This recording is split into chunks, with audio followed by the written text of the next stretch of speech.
I was diagnosed with prostate cancer February 9th, 2011 at 4:30 p.m.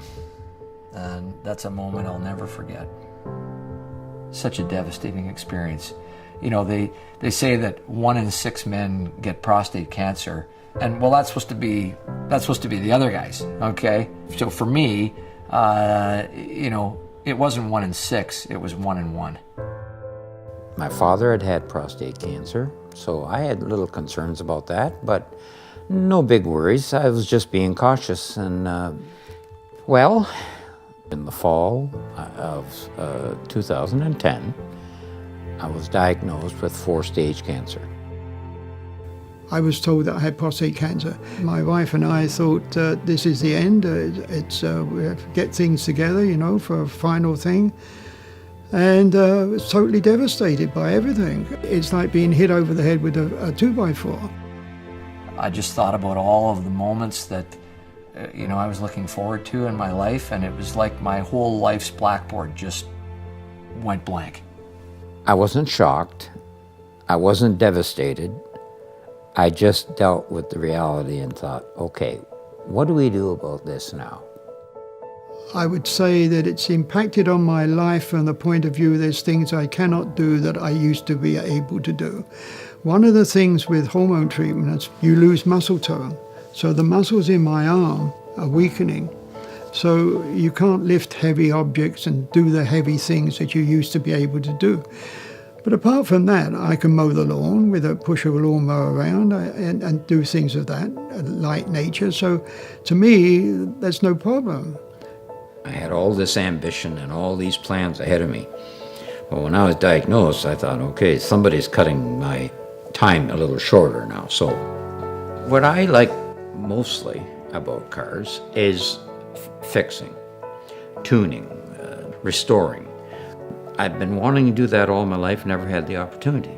Sure enough, time passed, my situation improved, and bingo, here we are. I've taken that car down the road 100 miles an hour, and I've got this one laying on its side, and I've got it torn apart from stem to stern, and I'm going to rebuild it. And one of my friends said, well, you know, what about if you don't get to finish it? I'll say, you know what? I enjoyed every minute to that point. And, you know, it shouldn't be such a big deal. But you know what? It is to me.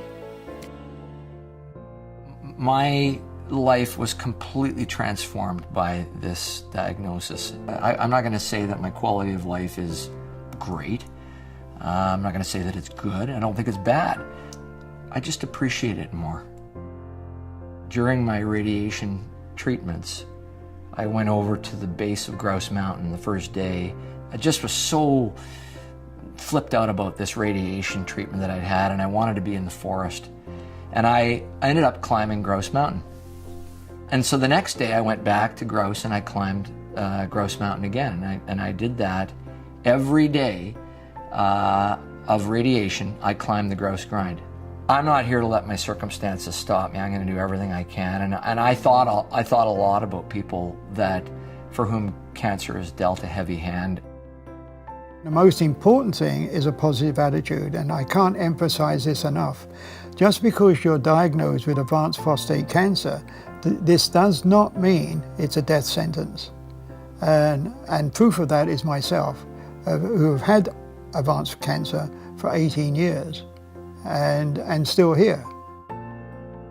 One of the things that's happening with prostate cancer in the space in general is that we're advancing our understanding every day. Okay, there's dream teams and groups of scientists that are working collaboratively at breakneck speed to advance our understanding, to implement new trials and new treatments, and to bring that to patients like me that have advanced disease. And I'm living proof that research and excellence in cancer treatment matters. There are some phenomenal treatment options available, and many doctors, all the good ones, know of these treatment options, and men with advanced disease should be talking to their doctor about these treatment options. Take what you've got left and run with it. Don't dwell on what you've lost. Dwell on what you have left and make the most of it. Don't waste your time dwelling. As long as I can get out there, I'm going to force myself to get outside and feel the wind in my face. One of the biggest things I've taken away is that someday is today. And this is something that is so important, and I almost wish I had that for the 48 years that I lived my life without cancer. This whole journey that I've been on has been a gift, and you know, I've got to look upon this as a source of joy and part of the texture of my life.